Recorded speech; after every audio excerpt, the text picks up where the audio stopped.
अस्सलामुअलैकुम, सुबह खैर। आप देख रहे हैं एक्सप्रेसो, मैं हूं हिना आदिल और मैं हूं अली अनीक सैयद। उम्मीद है आप खैर खैरियत से होंगे, दिन का आगाज कर चुके होंगे और इस वक्त बॉडी एडजस्टमेंट्स जारी होंगे क्योंकि 2 दिन से खून की बढ़ गई है और तूलो अर्ज में पाकिस्तान के इस वक्त सर्दी बढ़ चुकी है। ना सिर्फ लाहौर में, इस्लामाबाद में, कराची में, बल्कि हर शहर में इस वक्त खून की महसूस की जा रही है और इसे खुश्क सर्दी भी कहा जाता है। ठंड है बाकायदा, बिल्कुल बिल्कुल। यहाँ लाहौर में 8 और इस्लामाबाद में 6, जबकि कराची में भी सर्दी की वजह से लोगों ने गर्म कपड़े निकाल लिए हैं, गर्म मशरूबात चल रही हैं और इसके साथ साथ जब सर्दी आती है ना तो खास तौर पर आपकी बॉडी एडजस्ट करती है उसके साथ। तो इस वक्त बॉडी एडजस्टमेंट की वजह से बहुत सारे लोगों को नज़ला जुकाम और इस तरह की शिकायत भी हो रही होंगी, गला खराबी की भी।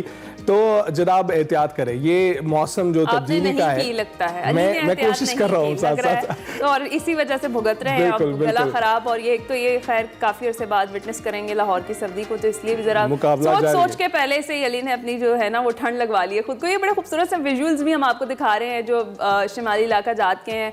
बर्फबारी हुई है वहाँ पर और किस तरह से खूबसूरत मनाजिर हैं। सयाह पहुँच चुके हैं जनाब, हर जगह पर रुकता कोई भी नहीं है। जैसे स्नोफॉल को सुनते हैं पहुँच जाते हैं, लेकिन थोड़ी सी एहतियात कीजिएगा। ऑलरेडी जो महकमा मौसमियात जारी करता है खबर, उस पर ज़रूर ध्यान दीजिएगा कि कहाँ कहाँ ज़्यादा बर्फ़ पड़ सकती है, तो वहाँ जाने से गुरेज कीजिएगा। और लोग मालूम जब्बा अब ना सिर्फ खुद जा रहे हैं बल्कि इनवाइट कर रहे हैं लोगों को। खैर ये मौसम भी देखने वाला है, वहाँ पर इंतजाम मौजूद है, आप जाएं, उसका मजा लें, लुत्फ लें। और इस वक्त सड़कें खुली हैं, वहाँ पर जा सकते हैं। कुछ शदीद बर्फबारी के बाद गुरेज कीजिएगा क्योंकि अक्सर लोग इंटरनेट फिर आपकी वाली बात मैं आज कह दूंगी, इंटरनेट जो है वो बहुत ही ज़्यादा स्लो है। उसे आप कह लें कि वो बंद है तो ज़्यादा बेहतर होगा क्योंकि वही वाली सूरत हाल है और अभी तक किसी किस्म की कोई पेशरफ नहीं हुई है इस मामले में भी। किसी ने कोई बात नहीं की है कि बेहतरी की तरफ कैसे जाया जाए। और ऑल्दो हम इस पर आगे चलकर डिटेल में बात करेंगे। इसके अलावा एक बड़ा चीज़ आप देखें कि ये इंटरनेट सिर्फ बड़ी बड़ी कंपनीज को मुतासिर नहीं कर रहा है, ये आम लोग जो है ना, आम लोग जो जिस तरह राइडर्स हैं जो डिलीवरी देने के लिए आते हैं, ये उनको भी मुतासिर कर रहा है, उनके रोजगार पर लात मार रहा है। तो जरा होश के नाखून लीजिए। हम पहले भी कह चुके हैं बहुत सुस्त रवि का शिकार है और ये ना सिर्फ बड़े बड़े इदारों को मुतासिर कर रहा है बल्कि हमारी ट्रांसमिशंस के दौरान भी अक्सर कॉल्स जो इंटरनेट के थ्रू मिली होती हैं उनको ये मुतासिर कर रहा है। जरा कोशिश कीजिए इस पर जितनी जल्दी हो जाए काबू पा लें। जी हाँ, इसके साथ साथ हम आज जो पाकिस्तान का मुकाबला अफ्रीका मैच की भी बात करेंगे। बड़ा इम्तिहान है और जो शाहीन है वो प्रोटीज को दबोचने के लिए तैयार है। जरा डिटेल में चल के आगे बात करेंगे। फिलहाल जरा अपनी बड़ी खबर शामिल करते हैं।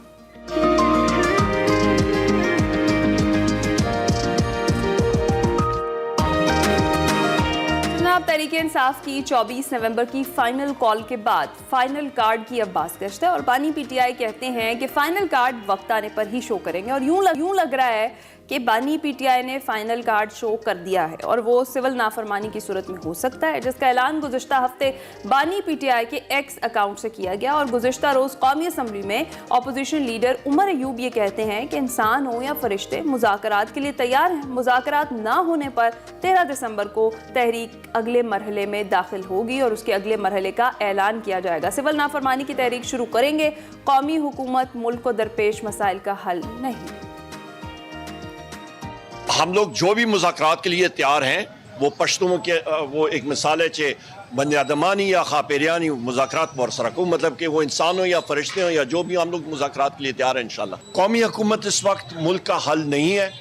इसमें वाज़े होना चाहिए कि मुल्क में अदल और इंसाफ और कानून की बालादस्ती होगी तो मुल्क आगे चलेगा। ये तो पीटीआई रहनुमा थे, गुफ्तगू कर रहे थे। उधर मदारिस बिल पर मौलाना फजल रहमान ने हुकूमत के साथ मुज़ाकरात से साफ इनकार कर दिया है। उन्होंने कहा है कि मदारिस बिल पर हुकूमत की कोई तजवीज़ कबूल नहीं है। तजवीज़ कबूल करना तो दूर की बात है, मुसवदे को चिमटे से पकड़ने को भी तैयार नहीं।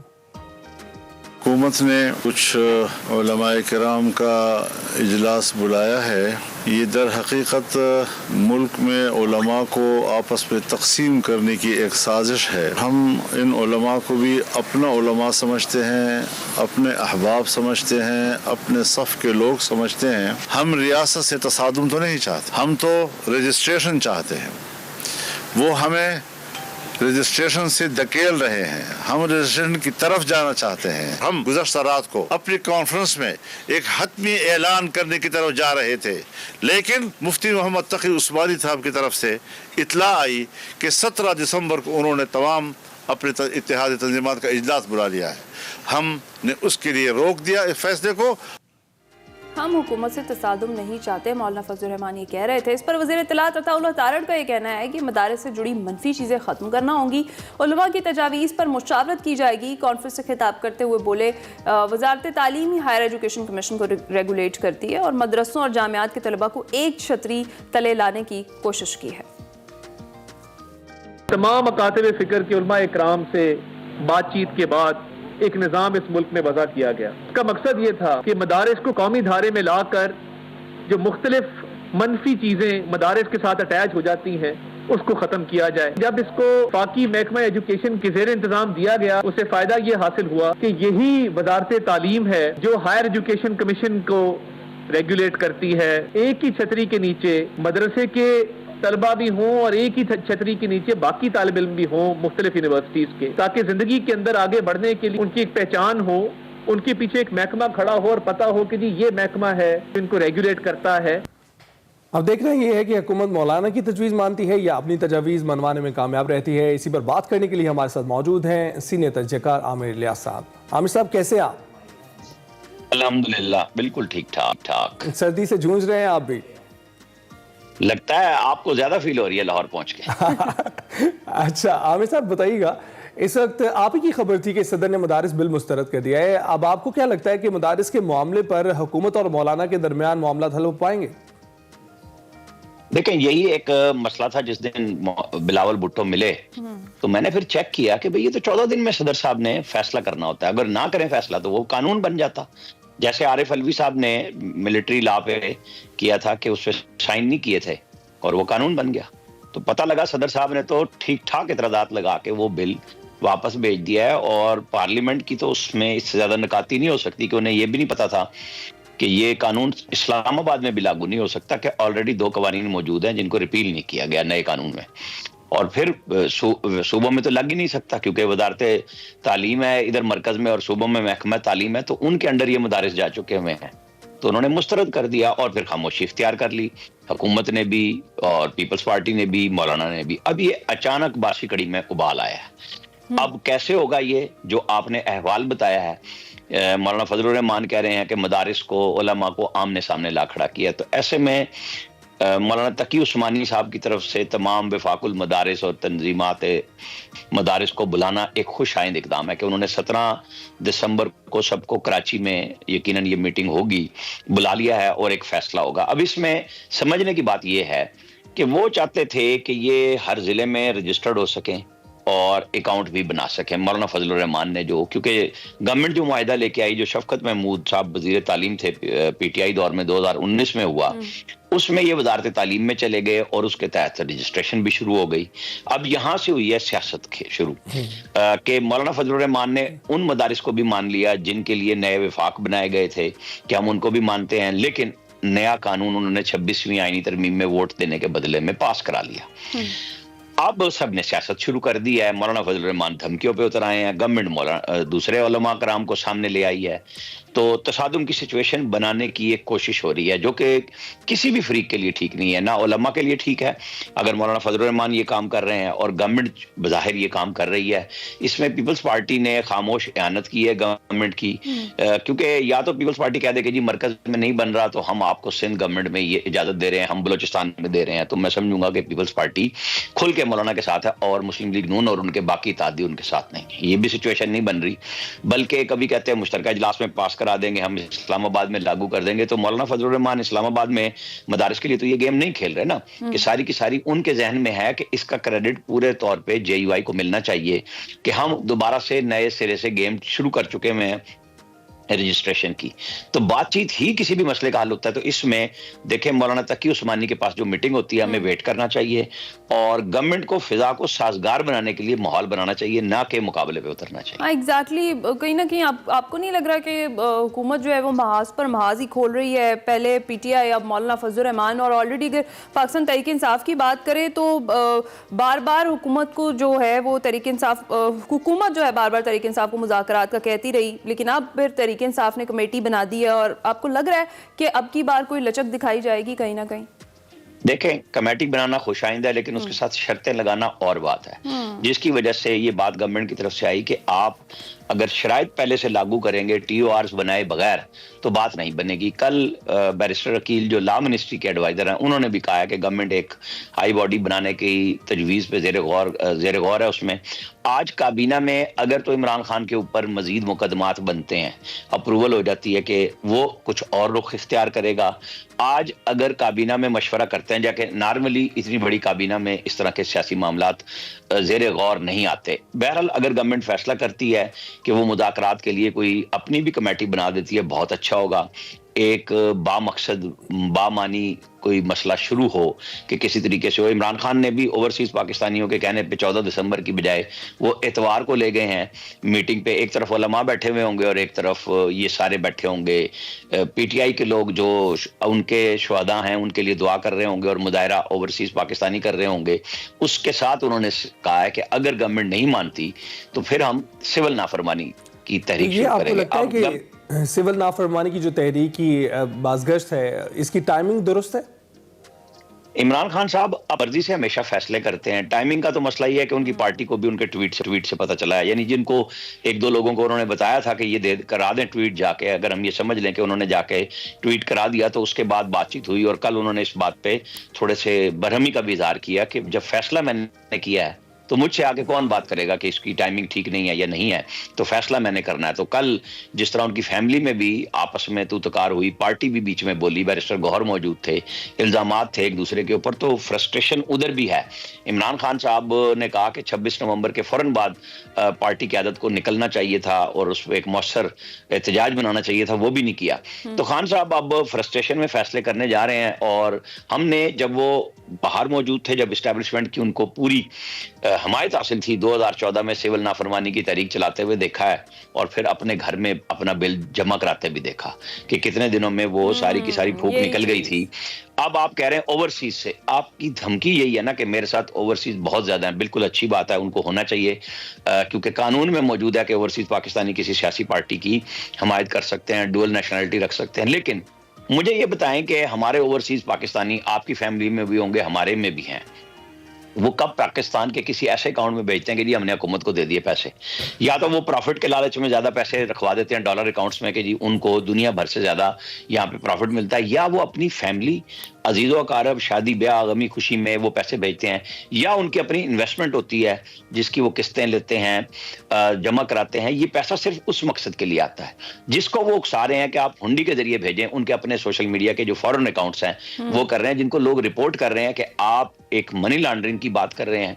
आप जिस इंसदाद दहशतगर्दी के लिए FATF ने काम किए थे, PTI उसको काम करने जा रही है। हो सकता है ये उनके गले ही पड़ जाए ये काम। सही है, क्योंकि ऑलरेडी जिस तरह आपने जिक्र किया है ना 2014 वाला, तो तब भी नाकामी ही देखने में आई थी। उस सारी प्रैक्टिस दोहराने का कोई फ़ायदा नहीं होगा। अच्छा, एक जानिब कौमी हुकूमत की भी आमिर साहब बाज़गश्त चल रही है, ये क्या सब कुछ ख्याली पुलाव है या कोई है इसमें भी कोई ताकत है? आपको पता है कि हम लोग रोज सोचते हैं कि, और हम दुआ भी करते हैं अल्लाह से, और दुआ करनी भी चाहिए कि या अल्लाह मुस्लिम उम्मा को इत्तफाक व इत्तेहाद दे दे, मकबूजा कश्मीर को आज़ाद कर दे, फ़लस्तीन के मुसलमानों पे मज़ालिम इसराइल के बंद करा दे। तो अल्लाह से तो दुआ की, खुद क्या किया। तो ये उसी किस्म के काम है कि कौमी हुकूमत, भाई कौन मानेगा? जिसको इमरान खान समझते हैं कि उनका मैंडेट है, वो कैसे बैठेंगे? कल जो अभी आपने गुफ्तगू सुनाई उमर अयूब की, उसमें उन्होंने इनकार किया उसको। अच्छा, जब एक बड़ा स्टेक होल्डर नहीं मान रहा, हाँ, कौमी हुकूमत तब होती है कि जी हम आपको 6 महीने में इलेक्शन देते हैं और हम एक निगरान हुकूमत ऐसी बना देते हैं जिसमें सारे बैठ जाएं, 3 महीने में 6 महीने में इलेक्शन होंगे और उस दौरान इलेक्शन असम्बली डिसॉल्व करने से पहले पहले आप इंतखाबी कवानीन बदल लें। अच्छा, ये फिजा मुझे तो बिल्कुल नजर नहीं आ रही ऐसी कि मौजूदा हुक्मरान इत्तेहाद अपनी सारी चीजें छोड़ छाड़ के, इस्टेब्लिशमेंट जिसने 7 मई को ऐलान किया था कि आप पहले सिद्ध के दिल से माफी मांगेंगे 9 मई पे, उसके बाद सियासी जमातों से मुज़ाकरात करेंगे, तो वो तो सिविल नाफरमानी चलाने जा रहे हैं। मुझे नहीं लग रहा है। बिल्कुल। तो ये बताइएगा आमिर साहब, आप फिर क्या तजवीज़ देंगे इस पर PTI को और हुकूमत को कि क्या what's the best way forward? देखें, बेस्ट वे फॉरवर्ड ये है कि हुकूमत अच्छी संजीदगी के साथ कमेटी बनाए, और PTI भी अपनी कमेटी दे चुकी हुई है, और इनको खुफिया ना रखे, मुज़ाकरात को रोजाना की बुनियाद पे ब्रीफिंग देते जाएं लोगों को कि जी ये हमारी बातचीत हो रही है, इसी से फिजा साजगार होगी कि आइंदा के लिए आप कैसा लाहेअमल बना सकते हैं पीटीआई। और जाहिर है जब फौज ने ये पब्लिकली DGI-SPR ने शर्त रखी कि माफी मांगे, तो क्या फौज अपने उन जो हमारे दिफाई एसेट्स हैं, जिनको हम कहें PF बेस मियां वाली, जिनको हम कहें ISI के offices, core commander house, GHQ, इनके ऊपर बगैर माफी दिलाफी दिए मुतमईन हो चुकी हुई है, तो फिर तो और बात है। जब वो माफी की बात अभी तक मेरे सामने वो मौजूद है, वो बिल्कुल नहीं छोड़ रहे। माफी के लिए ये भी कहा जाता है कि जी आप देखें जी जो प्रेस कॉन्फ्रेंस करता है उसे छोड़ देते हैं, तो यही प्रेस कॉन्फ्रेंस माफी की PTI की पूरी क़यादत के लिए ऑफर है फौज की तरफ से कि आप माने तो सही ना कि आपने गलत काम किया है, ऊपर से आप 26 नवंबर को भी चढ़ आए। तो ऐसे माहौल में अब जब PTI ने हम ये कह सकते हैं कि एक कदम पीछे हटा के मुज़ाकराती कमेटी बनाई है, क्योंकि जब शहबाज शरीफ चल के गए, उमर अयूब और बैरिस्टर गौर से हाथ मिलाए और फिर टॉक्स की ऑफर की, तो उन्होंने कहा हम चोर और डाकू से नहीं बैठेंगे। अब उन्होंने पश्तो जुबान का सहारा लेके उसका तर्जमा किया कि इंसान हो या फरिश्ते हम सबके साथ बैठेंगे। तो बैठने की हद तक गवर्नमेंट को ये बात मान लेनी चाहिए और फिर पब्लिक करना चाहिए कि कौन संजीदा और कौन नहीं। सही है। अच्छा, और आमिर साहब, इन दी एंड चाहूँगी, नून लीगी रहनुमाओं की भी बैठक हुई पीपल्स पार्टी के रहनुमाओं के साथ, उसमें बड़े तवील गिले शिकवे भी सुनने में आए। ये सब कुछ क्या चल रहा है? देखिए मैं आपको बताऊं, सिंध में पीपल्स पार्टी किसी के साथ शराकत इक़्तिदार है, वो MQM जिसके साथ मरकज में वो इकट्ठे हैं उनको नहीं रख रही। तो पंजाब में मुस्लिम लीग नून की क़यादत को क्या पड़ी है कि वो पीपल्स पार्टी को ज़िले हवाले कर दे, गवर्नर उनके रोजाना उनके साथ बदतहजीबी करते चले जाएं, हर मामले में गवर्नमेंट को तनकीद का निशाना बनाएं और वो ये समझें कि उसके बाद उनको पीपल्स पार्टी के जो MNA MPs हैं उनके जिलों में फुल इख्तियार दे दिया जाए। मैं जहां तक देखा है, मरियम नवाज ने अपने जो मुस्लिम लीग नून के MNA और MP हैं उनको भी डिस्ट्रिक्ट्स में फ्री हैंड उस तरह नहीं दिया हुआ कि जी ये जिले आपके और आप मालिक हैं। इंतजामिया को इंस्ट्रक्शंस हैं कि जो ठीक काम है, जहां आप इनकी हेल्प कर सकते हैं वो जरूर करें, बाकी ना करें। तो पीपल्स पार्टी तो बिल्कुल, आप और हम सब जानते हैं कि सिंध में एक सिस्टम चल रहा हुआ है कि वहां उनके अलावा किसी की नहीं चलती। तो मरियम नवाज ने भी बिल्कुल क्लियर कहा है कि इस तरह का माहौल तो आपको किसी जिले में नहीं मिलेगा जब हम अपने लोगों को नहीं दे रहे। तो बैठकें होती रहेंगी, ये एक मजबूरी का सौदा है पीपल्स पार्टी और मुस्लिम लीग नून का इकट्ठा बैठना, जिसमें आसिफ अली जरदारी सदर हैं, यूसुफ रजा गिलानी चेयरमैन हैं, सेनेट हैं, 2 सूबों के गवर्नर इनके पास हैं, एक सूबे में मुश्तरका हुकूमत बनाई गई है यानी बलोचिस्तान में। तो ये बस गिले शिकवे चलते रहेंगे, मामलात इसी तरह चलेंगे, बस अश्कशोई हो जाया करेगी। कभी कभार गिले शिकवे वो पीपल्स पार्टी की मरकजी क़यादत कहेगी देखें नहीं हमारे लोग बड़े तंग हैं, आप उनके साथ बैठ जाएं, वो बिठा देते हैं। इसके अलावा मुझे नहीं नजर आ रहा कि फौरन कोई ऐसी इनकलाबी तब्दीली आ रही है कि मरियम नवाज मजबूर हो जाए कि पीपल्स पार्टी के पंजाब में खुले हाथ छोड़ दें। बिल्कुल। तो आमिर साहब, अब जो शाम से पाकिस्तानियों को निकालने की बात हो रही है, वज़ीर आज़म की जानिब से अभी बयान आया कि लिबनानी वज़ीर आज़म से उनकी बातचीत हुई है और उन्होंने वीज़े देने पर आमादगी का इजहार किया है, साथ ही पाकिस्तानियों को वापस वतन मुंतकिल करने के लिए भी उन्होंने आमादगी जाहिर की है। तो इस पर इक़दामात जो हो रहे हैं वो काफ़ी आपको लगता है? मेरे पास तो इतलात ये भी हैं कि जब ये वज़ीर आज़म ऑफिस से और फॉरेन ऑफिस से आला सतह के राब्ते हुए हैं तो उनके पास इतलात है कि शाम में मामूलात ज़िंदगी बेहतर होते जा रहे हैं, तो शायद इसकी नौबत भी ना आए। लेकिन हिफ्ज़ मा तक़द्दुम के तौर पे गवर्नमेंट ने अपनी तौर पे जो जाहिर है कि वो पड़ोसी ममालिक से ही बात कर सकती है ना कि हमारे लोगों को एक तो आने दें अपने मुल्क में और फिर फ्लाई करा दें। और दूसरी बात ये कि जो लोग गए हुए हैं वो कुछ तो वो हैं जिन्हें आना ही आना है, जो ज़ायरीन है। अगर कोई रोज़गार के सिलसिले में था तो वो तो सोचेगा यही कि पहली दफ़ा मुझे वहीं रुक जाना चाहिए, या फिर वो वहीं पे शाम में मामूलात ठीक हो जाते हैं, गवर्नमेंट बन रही है, बन चुकी है और वहाँ से फ्लाइट ऑपरेशन शुरू हो जाता है तो लोग वहीं से भी फ्लाई कर सकते हैं। ठीक है, बहुत शुक्रिया। आमिर लियास राना साहब हमारे साथ मौजूद थे। ओवरऑल जो पॉलिटिकल डिस्कशन थी वो हमने उनके साथ की है, जो मामलात बन रहे हैं। ब्रेक पर जाने से पहले ज़रा बात करते हैं।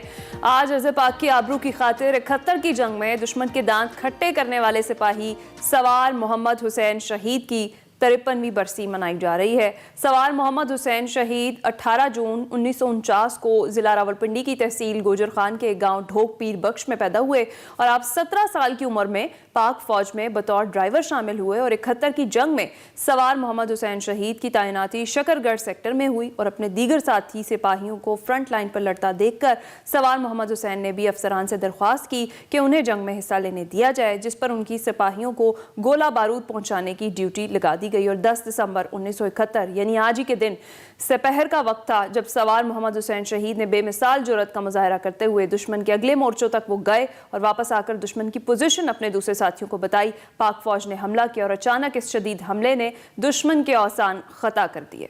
और इस हमले के नतीजे में दुश्मन के 16 टैंक तबाह हुए। दौरान जंग दुश्मन की मशीन गन से निकलने वाली गोलियां सवार मोहम्मद हुसैन शहीद के सीने को छल्ली करते हुए गुजर गईं और आपने इस तरह जाम शहादत नोश किया। आपकी इस बहादुरी के एतराफ़ में उन्हें आला तरीन फ़ौजी एजाज़ निशान हैदर से नवाजा गया और ये एक छोटा सा ट्रिब्यूट था जो हमने उनको पेश किया है। अब ब्रेक पर जाएंगे। वेलकम बैक टू एक्सप्रेसो जी। एक बार फिर से बात करेंगे आपके हमारे हम सब के मसले पे। जनाब, इंटरनेट के जो मसाइल हैं पाकिस्तान में फ़िलहाल ढके छुपे नहीं हैं, हर एक को मसला हो रहा है और हम आगाज़ में भी बात कर चुके हैं। जहां इंटरनेट की वक्तन फ़वक्तन बंदिश और स्लो स्पीड के पेश नज़र ऑनलाइन जो कारोबार हैं, जो बिजनेसेस हैं, वह मुतासर हो रहे हैं। वहीं हर दिन लाखों डॉलर्स का भी नुकसान हो रहा है।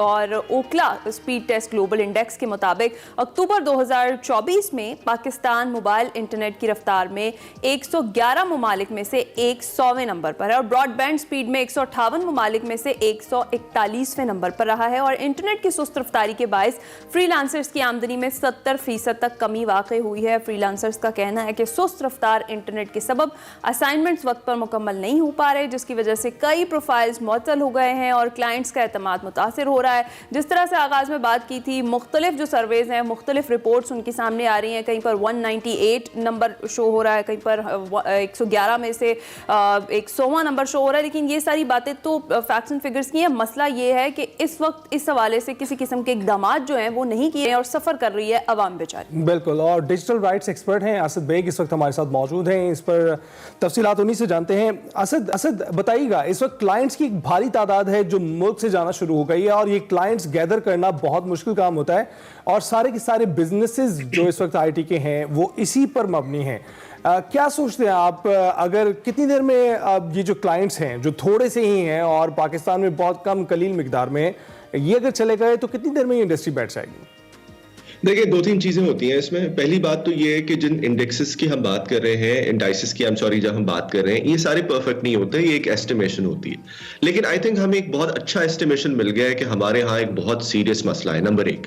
नंबर 2, देखिए आपने भी सुना होगा और ये मैं तो इस पे बहुत ज्यादा प्रोएक्टिवली नजर रखता हूँ कि डिजिटल नोमैड वीजास बहुत सारे मुल्क इशू कर रहे हैं। थाईलैंड इशू कर रहा है और बहुत सारे साउथ अमेरिकन ममालिक भी कर रहे हैं। वो किस लिए करते हैं? वो इसलिए करते हैं कि जो लोग फ्रीलांसर्स हैं, जो अच्छे पैसे कमाते हैं डॉलर्स में, वो हमारे मुल्क में आके रहें और यहाँ पे आके टैक्स दें। अब ये वो चीज, और फिर उसके लिए वो ये करते हैं कि वो अच्छी आपको इंफ्रास्ट्रक्चर प्रोवाइड करते हैं। मसलन थाईलैंड में आप कहीं पे भी चले जाएं, मोबाइल फोन लेके आप किसी आइलैंड पे भी चले जाएं और वहां पे भी आपको 5G इंटरनेट मिल रहा होता है, कोई डिसरप्शन नहीं होती। तो अब आप इमेजिन करें कि आप एक यंग प्रोफेशनल है पाकिस्तान में जो कि इंटरनेट के थ्रू पैसे कमा रहे हैं और आपको एक डिजिटल नोमैड की ऑफर मिलती है, तो क्या आप वो नहीं लेंगे, स्पेसिफिकली अगर हमारा इंटरनेट का इंफ्रास्ट्रक्चर खराब हो? ये वो बात है जो कि हम बहुत अरसे से गवर्नमेंट को समझाने की कोशिश कर रहे हैं और उनको समझ नहीं आ रही, अनफॉर्चुनेटली मुझे लगता है। और फिर वही हो रहा है कि ब्रेन ड्रेन जो अब हो रहा है था, हमारा ओरिजिनली भी हो रहा था, अब वो उससे 3-4 गुना बढ़ गया क्योंकि जो फ्रीलांसर्स हैं अब वो डिजिटल नोमैड वीजास पे जा रहे हैं। उनका मसला ये है कि उनको इंटरनेट कनेक्शंस चाहिए, उनको बैंकिंग की फैसिलिटीज चाहिए, उनको पेपाल चाहिए, उनको बाकी चीजें चाहिए। तो उनको मुल्क में रोकने का क्या तरीकाकार है अगर ये नहीं कि हम अपना इंफ्रास्ट्रक्चर बेहतर करें? तो असद बात तो ये है कि अगर इस तरीके से ब्रेन ड्रेन होता रहेगा तो हमारा तो खासा नुकसान है इसके अंदर। आपको क्या लगता है, व्हाट्स द रीजन जो गवर्नमेंट इसको इतना सीरियसली ले ही नहीं रही है इस इशू को? देखिए, मुझे लगता है कि अभी तक जो इंटरनेट की सीरियसनेस है as a tool for uplifting या as a tool for poverty alleviation, वो हमें इंटरनेट की सीरियसनेस समझ नहीं आई।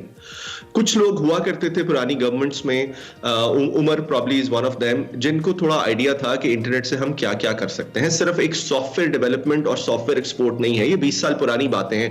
और अच्छी बात है कि हमारी सॉफ्टवेयर बढ़ रही है, हमारा एक्सपोर्ट बढ़ रहा है, बहुत अच्छी बात है।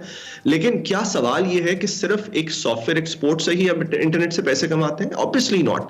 देखिए, पूरी मुल्कों की इकोनॉमी खड़ी हो जाती है। आप चाइना की तरफ अगर नजर डालें तो आपको अलीबाबा नजर आएगा, आपको ई कॉमर्स नजर आएगा। आप इस साइड पे सिंगापुर, थाईलैंड, वियतनाम, कंबोडिया वाली साइट्स पे नजर मारे तो आपको नजर आएगा कि उन्होंने इंटरनेट को रेवोल्यूशनाइज कर दिया है अपने मुल्क में। और क्या? इंफ्रास्ट्रक्चर बेहतर करके। देखिए, ये बात मैं बार बार करता हूं, आपके शो भी में मेरे ख्याल से ये प्रॉब्लम मैंने की होगी कि अभी तक हम इंटरनेट के कवानीन बना रहे हैं इंटरनेट से डर के, और हम ये सोच रहे हैं कि इंटरनेट के खतरे क्या है। देखिए, इस बात से कोई डिसएग्री नहीं करता कि इंटरनेट पे बहुत सारे इश्यूज हैं, डिसइंफॉर्मेशन बहुत है। आपने देख लिया अभी इस्लामाबाद प्रोटेस्ट में क्या हुआ, उससे पहले पंजाब कॉलेज केस में क्या हुआ, उससे पहले बहुत सारे केसेस हैं।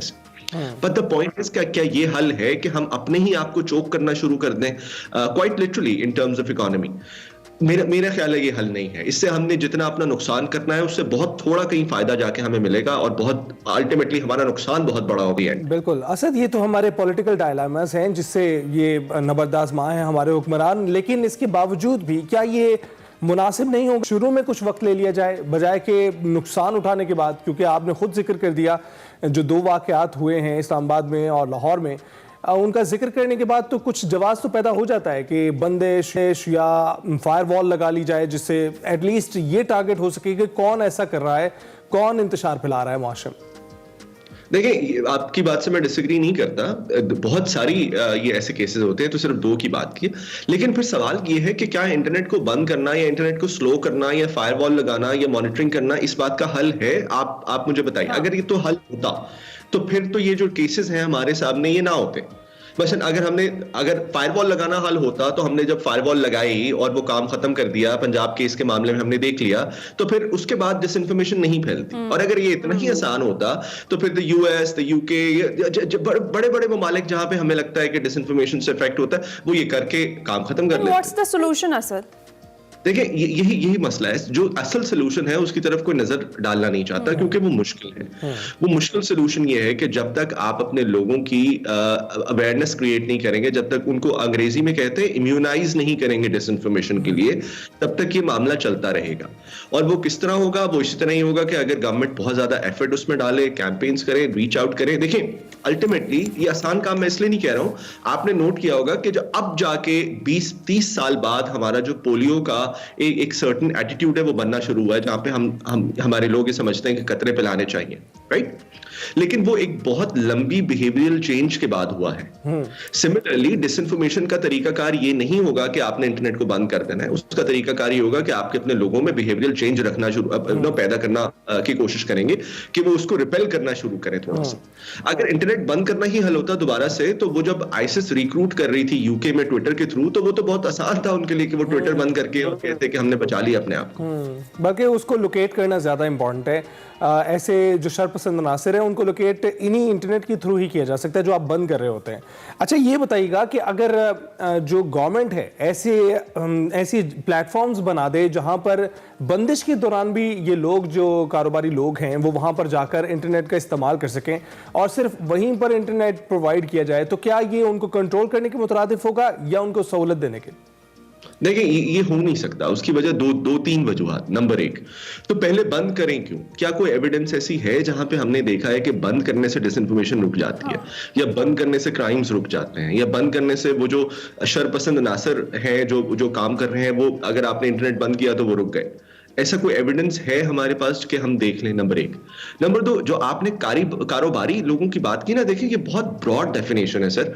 हमारे यहाँ जनरली जहन में ये होता है कि कारोबारी इंटरनेट पे वो हैं जो कि इंटरनेट को इस्तेमाल करके पैसे कमा रहे हैं। लेकिन जो भी ई कॉमर्स कर रहा है, जो होम बेस्ड वर्कर्स हैं, जो घर से बैठ के डिलीवरी कर रहे हैं, जो खाना मंगवा रहे हैं, जिनकी छोटी सी वेबसाइट है, जो फूल बेच रहे हैं व्हाट्सएप पे, ये सब के सब वो लोग हैं जो इंटरनेट को इस्तेमाल करके अपने पैसे कमाते हैं। तो ये डेफिनेशन बहुत हमें ब्रॉड रखनी पड़ेगी जब हम कारोबार की बात करेंगे, क्योंकि हर बंदा कारोबार कर रहा है अब तो इंटरनेट से। बिल्कुल बिल्कुल। अब तो टैक्सी सर्विस भी इसी पर है। Exactly. अच्छा, ये बताइएगा असद, आपको क्या लगता है कि इस वक्त हुकूमत को किन इकदामात पर फौरी तौर पर अमल करना चाहिए जैसे ही वो ये हमारे सेगमेंट देखें? देखिए, सबसे पहले तो ये कि ये जो इंटरनेट को किस तरह से हम चोक करने की कोशिश कर रहे हैं, यकीन कीजिए हमें कोई शौक नहीं है गवर्नमेंट को क्रिटिसाइज करने का, लेकिन जिस तरह से हम चोक करने की कोशिश कर रहे हैं, आपने खुद ये अपने स्टार्ट में बताया कि उससे हमारे मुल्क को बहुत ज्यादा नुकसान हो रहा है। मतलब शायद उस शरपसंद अनासर जो पहुंचा सकें उससे कहीं ज्यादा नुकसान हम खुद पहुंचा रहे हैं। नंबर 1, तो ये तो फौरी तौर पर रोकना बंद करें। नंबर 2 ये कि जब तक आप थोड़ा सा इस एजुकेशन वाली साइड पे नहीं आएंगे, देखिए बहुत सारे तरीकाकार है। मसलन क्या मीडिया एंड इंफॉर्मेशन लिटरेसी हमने अपने करिकुलम्स में पूरे पाकिस्तान में इंक्लूड कर दिया है? बच्चों को बताने की कोशिश की है हमने? स्कूल्स यूनिवर्सिटीज में डिसइंफॉर्मेशन पे बात की है हमने? क्या हमने बात की है कि इंटरनेट एज अ वेपन इस्तेमाल हो सकता है, डिसइंफॉर्मेशन एज अ वेपन इस्तेमाल हो सकती है? ये बातें हम नहीं कर रहे हैं। देखिए, ये बहुत आसान है ये कहना कि ये हो रहा है वो हो रहा है, लेकिन ये नहीं हो रहा होगा। मुझे पता है, मैं पिछले 6-7 साल से इस पे काम कर रहा हूं। तो जब जब तक आप ये काम नहीं करना शुरू, देखिए आपका हमारा जो मुल्क है वो यूथ बेस्ड मुल्क है, यूथ का पॉपुलेशन हमारा बहुत ज्यादा है, तो जब तक आप एंगेज अपनी सेकंड जनरेशन को, थर्ड जनरेशन को आप एंगेज नहीं, मसलन आप स्कूल्स में हमें चाहिए कि हम media and information literacy curriculum करें पूरे मुल्क में, वो हम नहीं कर रहे हैं अनफॉर्चुनेटली अभी तक उस लेवल पे। ठीक है, thank you so much. Asad Baig हमारे साथ मौजूद थे, बेसिकली यही बात कर रहे थे कि आप लोग अपनी आवाम को एजुकेट करें डिसइंफॉर्मेशन के हवाले से। हर चीज को बंद करना किसी चीज का सोल्यूशन नहीं होता। मेरे ख्याल से पाकिस्तान बंदिस्तान हो गया है, कोई सिक्योरिटी इशू है तो सड़कें बंद कर दें, स्कूल बंद कर दें, और कोई डिजीज फैल गई है, स्मॉग आ गई है, स्कूल बंद कर दें और सबको घर बैठा लें। हर चीज का सोल्यूशन निकाला जाना चाहिए। हर डिवाइस का एक अच्छा इस्तेमाल है। आजकल जो आप मोबाइल इस्तेमाल करते हैं, पहले इंटरनेट नहीं था उस पर, लेकिन उस डिवाइस का अच्छा इस्तेमाल आपने वक्त के साथ जाना है। हम ब्रेक पर जाएंगे। वेलकम बैक जनाब। डायना अवार्ड जीतने वाले और मुल्क का नाम रोशन करने वाले समाजी हीरोज को हम एक्सप्रेसो में सिलसिलावार मधु कर रहे हैं और आपने देखा कि हमारे साथ पहले दो ऐसे हीरोज मौजूद थे और आज हमारे साथ मौजूद हैं डायना अवार्ड जीतने वाली डॉक्टर तहनीत इकबाल, जिन्हें समाजी खिदमात और इंसानी हमदर्दी की कोशिशों के लिए सबसे बड़े एजाज़ दी डियाना अवार्ड से नवाजा गया है। ये award lady Diana princess of Wales की याद में कायम किया गया है और इसी नाम के एक फलाही इदारे की जानिब से हर साल दुनिया भर में समाजी खिदमात करने वाले अफराद को दिया जाता है। डॉक्टर तहनीत इकबाल ने अपने इदारे humanity still exist foundation Pakistan के जरिए पसमानदा तबकात की जिंदगियों को सेहत और तालीम के शोबों में अदम मुसावात को ख़त्म करके बेहतर बनाया है। उन्होंने 2018 में इस मुहिम का आगाज़ किया, जिसके तहत मुफ्त medical camps, free education support programme और खाने की तकसीम के इकदाम किए गए और उनकी जो टीम है उसने सैलाब से मुतासरा इलाकों के लिए 40 लाख रुपए से ज़ायद रकम इकट्ठी की और इससे 5000 से ज़्यादा ख़ानदानों में राशन के थैले तकसीम किए गए। उनका इदारा अब तक 37 मुफ्त मेडिकल कैंप्स के जरिए 15,000 से ज़्यादा अफराद को फ़ायदा पहुँचा चुका है और पंजाब भर में हज़ारों ख़ानदानों को हर माह मुफ्त राशन की फराहमी की जो जिम्मेदारी है वो भी इन्होंने उठा रखी है। मज़ीद हम इन्हीं से बात करते हैं। इतनी लंबी प्रोफाइल है, इतने ज़बरदस्त किस्म के सोशल वर्क्स जो हैं वो डॉक्टर तहनीत इकबाल करती हैं। हमारे साथ स्टूडियोज़ में मौजूद हैं। अस्सलाम वालेकुम, कैसी हैं आप तहनीत? वालेकुम सलाम, मैं ठीक अल्हम्दुलिल्लाह। थैंक यू सो मच, आपने एक्सप्रेसो को वक्त दिया। सबसे पहले तो बताएं कि डायना अवार्ड हासिल करके कैसा महसूस कर रही हैं? It is an honor for me to receive this award. Obviously, I actually applied for it just for the sake of a bit recognition because my team also deserves to be appreciated because being a student it was really hard for every one of us to work like that. So it is an honor for me to receive that. So it is hard normally ख़वातीन के लिए खासकर क्योंकि उन्हें अपने घर के जो काम हैं उनको मैनेज करना पड़ता है, फिर अपने जो आपके केस में हॉस्पिटल्स के काम को मैनेज करना पड़ता है, तो फिर आपने डायना अवार्ड का कैसे सोचा कि यहाँ पर अप्लाई करके रिकग्निशन हासिल की जा सकती है? इट वाज बेसिकली मेरे कोलीग ही हैं जो मेरे साथ काम करते हैं, टीम मेंबर हैं, he applied on my part because Diana award के लिए नॉमिनेशंस होती हैं, राइट। तो ही मेड मी नो कि आप जो है इसके लिए अप्लाई कर सकती हैं तो मैं आपको नॉमिनेट करूँगा, तो उन्होंने जो है वो फिर मुझसे नॉमिनेट किया। तहनीत, आप कब से कर रही हैं ये जो जितनी लंबी फहरिस्त हमने आपके फलाही कामों की बताई है और किस वक्त से आपने ये स्टार्ट किया और ये ओवरऑल आपका जर्नी कितना ज़्यादा चैलेंजिंग रहा, कितनी मुश्किलात आपको इस सफ़र में पेश आई? Basically in 2018 when I was in first year MBBS student, like I was quite young when I was 19 years old basically. So I started this organization then, challenging on the part first as I said कि being a girl Pakistan में specifically थोड़ा सा मुश्किल हो जाता है, but I had the supporting parents, my family is quite supporting in this part because वो वाली जो ऑब्लिगेशंस थी मेरे ऊपर कि घर का काम करना है, ये करना है, वो थोड़ी मेरे पे कम है, तो they supported me in getting graduation as well और वेलफेयर में भी।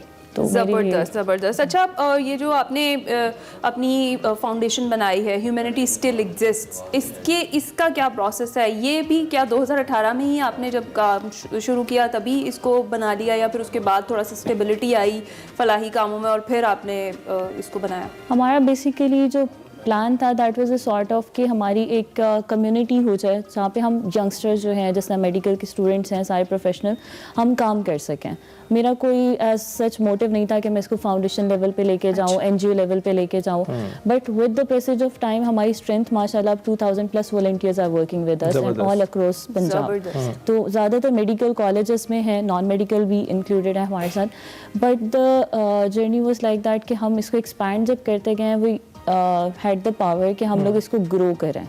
तो we made it like go in grow कि हम इसके साथ चलते रहें, but we couldn't get it registered as an NGO. हमने इसको रजिस्टर्ड नहीं करवाया। द रीज़न वाज कि हम सारे students and in Pakistan it is really hard to get registered, और बीइंग अ स्टूडेंट तो और ही ज़्यादा हो जाता है कि आप एक ऑफिस मैनेज नहीं कर सकते, आप बाकी सारी चीज़ें मैनेज नहीं कर सकते। अच्छा, तो अभी तक आफ्टर अचीविंग दिस अवार्ड आप आगे क्या परस्यू करना चाहेंगी? किस तरह से इस फाउंडेशन की रजिस्ट्रेशन को लेकर, बाकी चीज़ों को लेकर आप किस तरह से इसको आगे लेकर चलना चाहेंगी? बेसिकली हमारा फर्स्ट गोल तो यही है कि हम इसको थोड़ा रजिस्टर्ड करवाएं। पाकिस्तान की गवर्नमेंट थोड़ा लीनियंट अगर हमारे पे हो जाए, कि बीइंग अ स्टूडेंट हमारे लिए बहुत हार्ड हो जाता है टू पे for the lawyers, to pay for the other people who get involved in it, because I cannot or my team cannot, being students, we cannot afford this कि हम हर बंदे को अलग अलग जो है इन चीज़ों पे पे करें।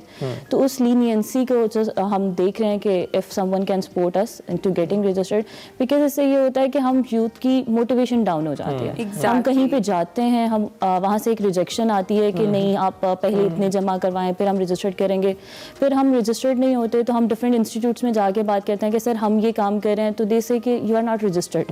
तो ये एक थोड़ा बैकलैश आप कह लें है, जो चीज़ मैंने बहुत ज़्यादा फेस किया है। और बीइंग ए यंग ये लाजमी होता था कि यू आर क्वाइट यंग, तो आपको एक्सपीरियंस नहीं होगा, आपको ये नहीं होगा, तो वो वाली जो थोड़ी सी बात है, मुकाबले की फजा से घबराते हैं, बहुत मुकाबले से घबराते हैं, और ऐसे देखिए बुनियादी कुछ सतह हैं जिनको अबूर करने की जरूरत होती है, लेकिन उसके बाद आप ऐसे लोगों के सामने भी रोड़े अटकाने लग जाए जो काम पहले से कर रहे होते हैं। एग्जैक्टली। अच्छा, जिस तरीके से आपने सैलाब के टाइम में लोगों की हेल्प की, कितना ज़्यादा मुश्किल था उन लोगों तक पहुंचना, क्योंकि इमदाद तो हुकूमत की जानिब से भी कहा जा रहा था बहुत सारी की जा रही है, लेकिन शिकवे शिकायत वहाँ से भी आ रहे थे कि कुछ इमदाद उन इलाकों तक तो पहुँची नहीं है जहाँ असल में ज़रूरत थी। तो आपने और आपकी टीम ने कैसे मैनेज किया कि आप लोग वहाँ गए और लोगों को हेल्प आउट किया? सबसे पहले तो हमारे लिए हमें ज़रूरत थी डोनेशन की, बीइंग अ स्टूडेंट, क्योंकि हम सब जो है वो खुद इतना कंट्रीब्यूट नहीं कर सकते थे। तो first of all I am thankful to Punjab group of colleges, उन्होंने हमें अलाउ किया था कि आप आके यहाँ पे कैंपेन करें, फ्लड ड्राइव करें। उनकी टीम की तरफ से ऑलमोस्ट जितनी डोनेशन हमें 40 लाख तक हुई है, ये सारी की सारी पंजाब ग्रुप ऑफ कॉलेजेस की तरफ से, and that was an amazing response, क्योंकि पंजाब कॉलेज वाले किसी NGO को नहीं आने देते, and that the only reason was कि मैं पंजाब कॉलेज से जो है पास आउट हुई थी, तो they give me an edge over that. बाकी उनकी स्पोर्ट्स से हमें डोनेशन जब कलेक्ट हुई तो एक मोटिवेशन होती है। बाकी मेरी टीम में मेरे साथ जो को-फाउंडर हैं, शुजात भाई हैं, अहमद रज़ा हैं, हम बेसिकली जितने बॉयज़ थे वो खुद गए हैं, बीइंग मतलब डॉक्टर्स भी। हमने ज़्यादातर वहाँ पे राशन तो डिस्ट्रीब्यूट किया है, लेकिन हमारी प्रायोरिटी थी कि मेडिकल कैंप्स अरेंज करवाए जाए, बिकॉज वहाँ पे डिजीज़ थी, वहाँ पे डर्मेटोलॉजिकल डिजीज़, स्किन डिजीज़ बहुत ज़्यादा होती हैं। तो यहाँ से हम मेडिसिन वगैरह प्रोवाइड की, वहाँ पे हमने कैंप्स लगवाए थे डिफरेंट एरियाज़ में, and we made it sure कि हम किसी को देने की बजाय हमारी टीम खुद जाए वहाँ पे। तो हम लोगों ने यहाँ से ट्रक्स वगैरह जो है वो खुद अरेंज किए थे, सारा जो है मैनेज किया बजट को, जितना बच्चों ने पंजाब कॉलेज वालों के उन्होंने पैक करके बाकायदा छोटे छोटे गिफ्ट्स पैक करके उन लोगों के लिए स्पेसिफिकली भेजे थे। मेरे लिए वो पॉइंट बहुत एक टर्निंग पॉइंट था कि people actually want to do something good in the world, कि छोटे बच्चे जो हैं वो अपनी नई चीज़ें निकाल के उन्हें पैक करके ऊपर बाकायदा नोट लिख के भेज रहे थे। अच्छा, ये बताइएगा कि आप कैसे आपको ये मोटिवेशन मिली इतना सब काम करने के लिए भी, क्योंकि स्टूडेंट्स तो थक जाते हैं अपनी पढ़ाई से, ये सब काम कैसे? स्टूडेंट्स खास तौर बिल्कुल। एक्चुअली एक तो अर्ज थी मेरे अंदर शुरू से, that was like innate from me, कि अल्लाह ताला की तरफ से था, लेकिन एक वो होता है कि फैमिली की तरफ से थोड़ी सी सपोर्ट हो जाए। मैं mother is quite supporting, MBBS करना है तो तुमने जो करना है तुम करो, और मेरी फैमिली में मेरे फादर ने भी कभी मुझे ये नहीं कहा कि तुमने ये करना है तो ये ना करो। दूसरी चीज़ ये कि मेरे जो टीम मेंबर्स हैं, सादिया तारिक से, she is also supporting when ever I was down कि यार नहीं पाकिस्तान में इस तरह से हो रहा है, लोग पीछे पड़ जाते हैं, बहुत ज़्यादा तंग करते हैं। मैं बैठ जाती थी तो वन ऑफ माई को-फाउंडर, जिनका मैंने पहले भी नाम लिया, डॉक्टर शुजात अली, ही भी लाइक कि अब आप ये सोचें कि हमारी वजह से कितने घरों का चूल्हा चल रहा है। वो आपकी मोटिवेशन, वो एक लाइन आपके जब स्टक कर जाती है ना, उसके बाद लास्ट 30 सेकंड्स है, कोई मैसेज देना चाहेंगी, कुछ कहना चाहेंगी? मैसेज में सिर्फ इतना देना चाहूँगी कि एक रिक्वेस्ट हो गई गवर्नमेंट लेवल पे भी और वैसे भी कि हम यंगस्टर्स को रोकने की बजाय थोड़ा सा मोटिवेट किया जाना चाहिए, because we also want a recognition to certain extent कि जब तक आप हमें मोटिवेट नहीं करेंगे एट हायर लेवल्स तो बहुत सारे बच्चे मेरे पीछे बैठे हुए हैं जो ये करना चाहते हैं वो नहीं कर डॉक्टर तहनीत, कांग्रेचुलेशंस आपको रयाना अवार्ड जीतने के लिए, और उसके साथ साथ बहुत शुक्रिया यहाँ पर आप आई, हमारी मेहमान बनी। डॉक्टर तहनीत, इकबाल की तरह ही बहुत से स्टूडेंट्स हैं, बहुत से प्रोफेशनल्स हैं जो इस मुआशरे में अपना किरदार अदा करना चाहते हैं, उनको रोकिए मत। ब्रेक के बाद हाजिर होंगे।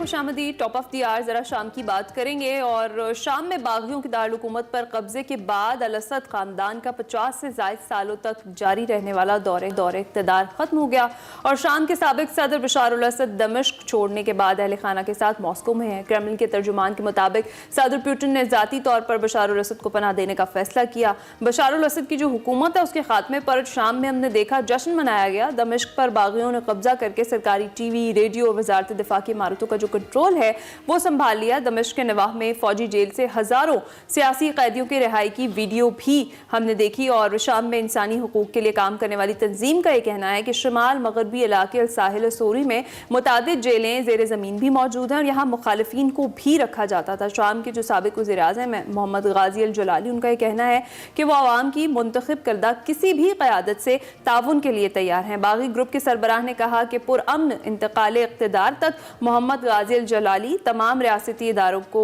चलाएंगे। और दूसरी जानिब शाम पर इसराइल के फ़ज़ाई हमलों में भी तेजी देखने में आई है। और शाम में दरा, स्वेद और दमिश्क के करीब मिसाइल से असले के ज़खायर को निशाना बनाया गया है। अमरीकी सदर जो बाइडन का कहना है कि इक़्तिदार की मुंतकली के लिए शामी ग्रुपों से मिलकर काम करेंगे। उन्होंने शाम में हुकूमत के खात्मे को तारीखी मौका करार दिया है। शाम में फंसे पाकिस्तानियों के इनखला के लिए हुकूमती कोशिश तेज। वज़ीर आज़म शहबाज शरीफ ने लेबनान के हम मनसब नजीब मिकाती से टेलीफोनिक राब्ता किया। वज़ीर आज़म ऑफिस के इलामे के मुताबिक शहबाज शरीफ ने शाम में फंसे पाकिस्तानियों के इनखला में ताउन की दरख्वास्त की। वज़ीर आज़म शहबाज शरीफ ने लेबनान की खुद मुख्तारी के लिए गैर मुतज़लज़ल हिमायत का अयादा भी किया। फ़लस्तीन के लिए भी इसी तरह की जंगबंदी माहिदे पर जोर दिया। शहबाज शरीफ ने कहा कि पाकिस्तान लेबनान में अपने भाइयों बहनों को मुस्तक़बिल में भी हर मुमकिन मदद फराहम करने के लिए तैयार है। लेबनानी वज़ीर आज़म ने शाम से पाकिस्तानियों के इनखला में हर मुमकिन ताउन की यकीन दहानी कराई है। और इससे कबल वज़ीर आज़म की ज़ेर सदारत शाम की सूरत हाल पर इजलास हुआ। वज़ीर आज़म ने दफ्तर ख़ारजा को शाम से पाकिस्तानियों की महफूज इनखला की हिदायत कर दी है। इस पर बात करने के लिए हमारे मौजूद हैं माहिर अमूर मशरिक़ वस्ता मंसूर जाफ़र साहब। सर, बहुत शुक्रिया हमें ज्वाइन करने के लिए। कैसे हैं आप? अल्हम्दुलिल्लाह, खैरियत। सर, सबसे पहले तो ये बताइएगा कि क्रेमलिन ने तस्दीक की है कि बशार अल असद वहाँ मौजूद है मॉस्को में और उनको इंसानी बुनियादों पर पनाह की गुंजाइश दी गई है। आपको क्या लगता है कि क्या फिर से बशार अल असद की अगर वापसी वो मुमकिन बना दें तो ये जो इस वक्त रेबेल ग्रुप्स वहाँ पर मौजूद हैं, जो बाकी ग्रुपों ने इक़्तिदार संभाल लिया है, उसका पासा फिर से पलटा जा सकता है? क्या इसीलिए उनको पनाह दी गई है? देखिए जी, जहाँ तक तो इनकी बशार अल असद की वापसी का ताल्लुक है, ये चैप्टर तो अब वंस फॉर ऑल क्लोज हो गया है। क्योंकि आप देखिए कि माजी में जितने भी मुस्लिम हुक्मरान जो हैं वो इसी नौइयत की जलावतनी, उसे खुद साख्ता कहें या जबरी जलावतनी कहें, जिन्होंने भी इख्तियार किए, इख्तियार करवाई गई, उनके लिए अपने मुल्क की सरजमीन जो है वो हमेशा के लिए तंग रही। हत्ता कि यहाँ पे खुद पाकिस्तान की मिसाल आपके सामने है कि जब मुशर्रफ साहब ने अपने खुद साख्ता जलावतनी इख्तियार की और उसके बाद वो जिंदा इस मुल्क में वापस नहीं आ सके। तो यही सूरत हाल मैं समझता हूँ, यही सूरत हाल जो है मैं समझता हूँ, चाहे वो ट्यूनिस के सदर की हो या उसके बाद लीबिया के सदर की हो या अभी यमन का जो सिलसिला है, उससे पहले अफगानिस्तान के जो अशरफ गनी है, तमाम के तमाम ये हमारे सामने मिसालें मौजूद हैं। और इनकी अपने वतन वापसी यकीनन इस लिहाज से मुमकिन नहीं है कि जिन अवाम ने उन्हें अपने कांधों से उतार फेंका है और जद्दोजहद के नतीजे में, वो कभी भी उन्हें दोबारा वेलकम बैक नहीं कहेंगे। कतई रिस्क है कि दुनिया की तमाम बड़ी ताकतें जो हैं वो एड़ी चोटी का जोर लगा लें। सही है। और सर, जो बशार अल असद के इक़्तिदार के बाद, अब खात्मे के बाद, आप जो शाम और मशरक़ वस्ता पर इसके असरात क्या देख रहे हैं? क्योंकि शाम मशरक़ वस्ता के ऐन दरमियान में वाक़ है और यहाँ जो भी होता है उसका असर न सिर्फ खित्ते बल्कि पूरी दुनिया पर भी पड़ता है। इसमें कोई शक नहीं जी कि जो शाम की जो तारीखी हैसियत है उससे तो इनकार मुमकिन ही नहीं है, क्योंकि शाम बुनियादी तौर पे इस इलाके में ख़ास तौर पे एक अरब और इस्लामी जो हिस्ट्री है उसका एक इस्तारा है। और इसी तरीके से ये बेसिकली एक ही मुल्क हुआ करता था, लेकिन ये खिलाफत उस्मानिया के मौके पे उसके खात्मे के बाद जब बंदर बांट की गई फ्रांस और बरतानिया की तरफ से, तो ये पूरे इलाके को कई खित्तों में, कई मुल्कों में, कई घरोंदों में जो है वो बांट दिया गया।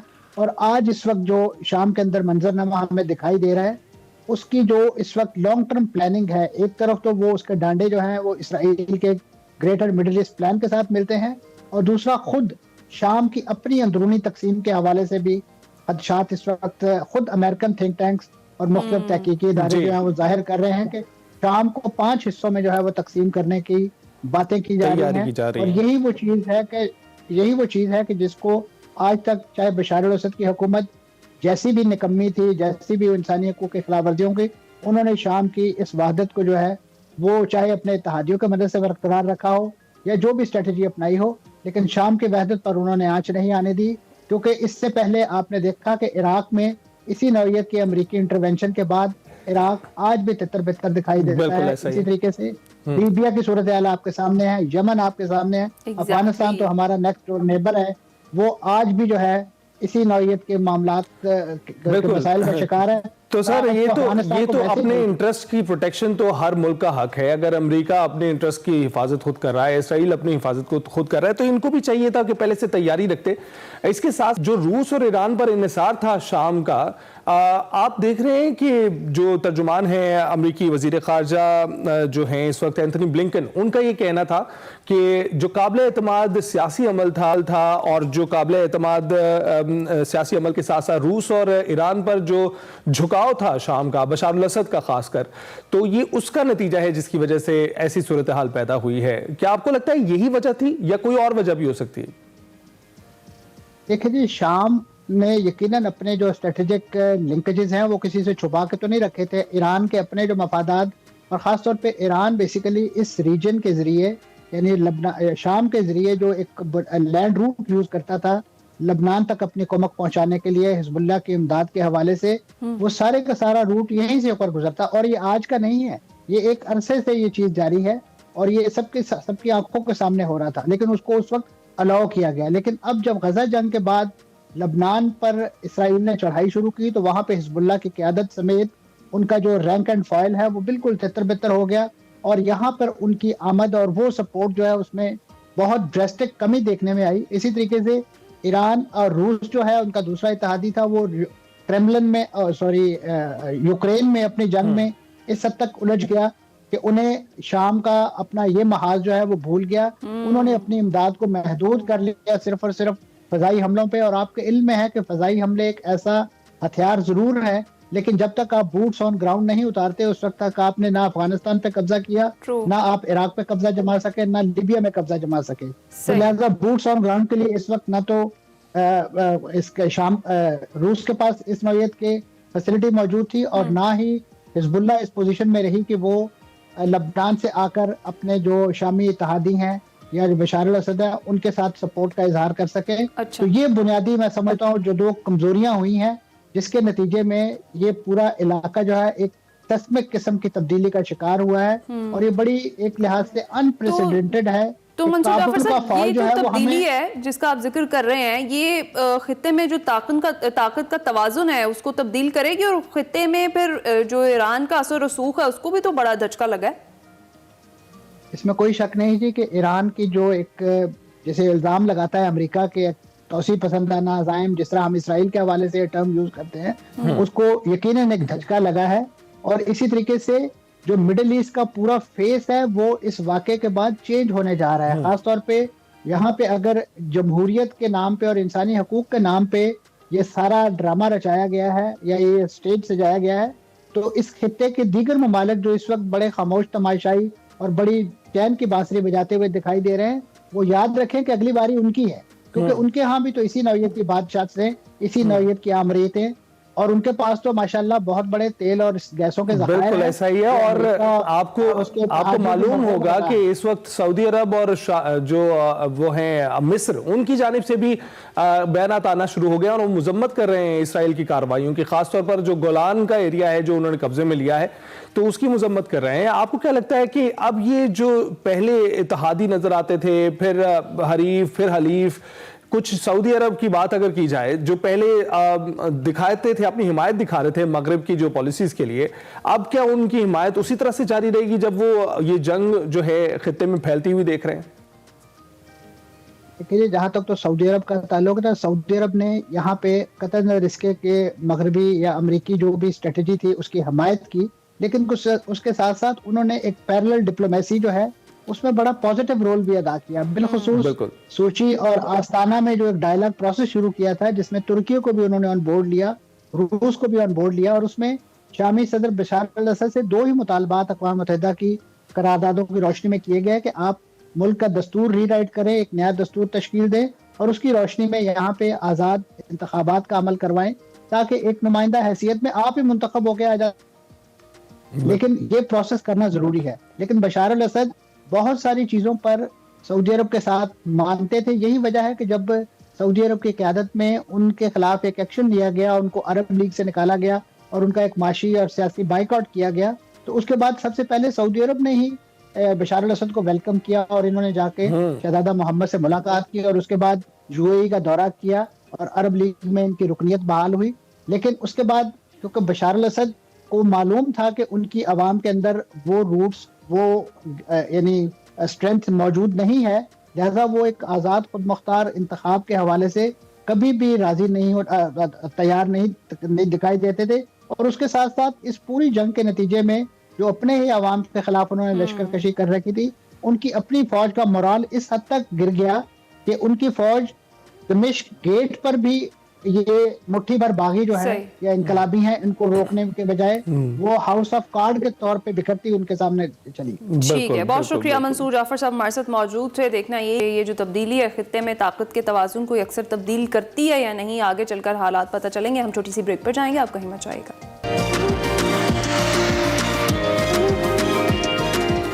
Welcome back to Expresso. अब कुछ बात करेंगे सफर है शर्त के नए सिलसिले की।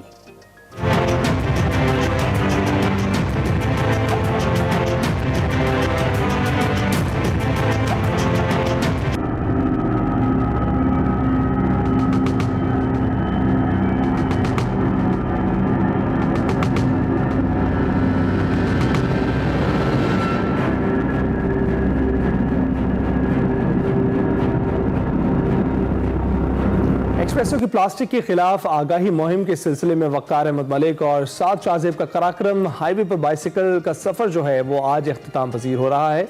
ये सफ़र बहुत दिलचस्प रहा। हमारी टीम ने मानसहरा से गिलगित तक बाइसिकल पर सफ़र किया। ये सफ़र तकरीबन 450 किलोमीटर का था और इस पूरे सफ़र में हमने आपको जगह जगह दिखाया, प्लास्टिक और बिलखसूस प्लास्टिक के शॉपिंग बैग के नुकसानात के हवाले से आपको आगाह किया। गिलगित पहुंचकर वक़ार अहमद मलिक ने गिलगित बल्तिस्तान के तहफ़्फ़ुज़ माहौलियात से हमारी बात कराई और कैसे गिलगित बल्तिस्तान में प्लास्टिक के खिलाफ मौसर इक़दाम किए जा रहे हैं ये दिखाया। पाकिस्तान में सबसे ज़्यादा प्लास्टिक के खिलाफ मौसर इक़दाम हुंजा में नजर आते हैं। वक़ार अहमद मलिक इस वक्त हुंजा में ही मौजूद हैं और बता रहे हैं कि हुंजा में प्लास्टिक के खिलाफ क्या और कैसे इक़दाम किए जा रहे हैं। जी, हम सफ़र करते हुए गिलगित तक आए थे बाईसाइकिल पे और उसके बाद हमने बाईसाइकिल का जो सफ़र था वो हमारा इख्तिताम गिलगित में हुआ। उसका तकरीबन 450 किलोमीटर का ये सफ़र था और ये जितना सफ़र था 450 किलोमीटर का सफ़र, इसका एक ही ये जो जितना कसब था, इरादा था और मकसद था वो एक ही था और वो मकसद ये था कि प्लास्टिक के हवाले से ज़्यादा से ज़्यादा आगाही फैलाई जाए और दूसरा मकसद ये था कि हमारी हुकूमतें क्यों नाकाम होती हैं इस मामले में और हम एक ऐसी बस्ती का रुख करें जहाँ पे उन लोगों ने कम्युनिटी की सतह पे और इवन गवर्नमेंट सतह पे कुछ ऐसे इकदाम किए हैं जिससे बहुत अच्छा फ़र्क पड़ा है।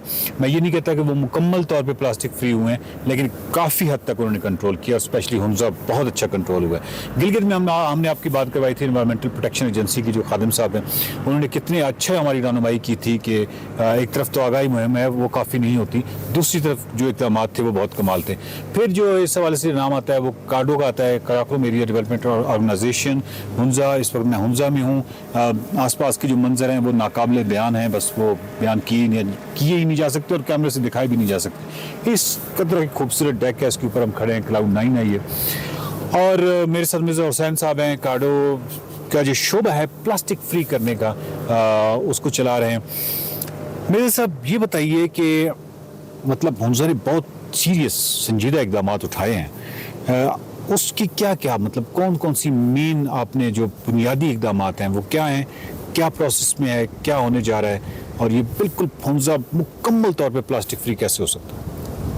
थैंक यू वकार भाई। और पहले तो मैं अप्रिशिएट करूंगा, आप लोगों ने एफर्ट किया, मानसरा से आप बाइसाइकिल पे आए तो ये इटसेल्फ ही एक एनवायरनमेंट फ्रेंडली एक्टिविटी है, तो थैंक यू फॉर विजिटिंग।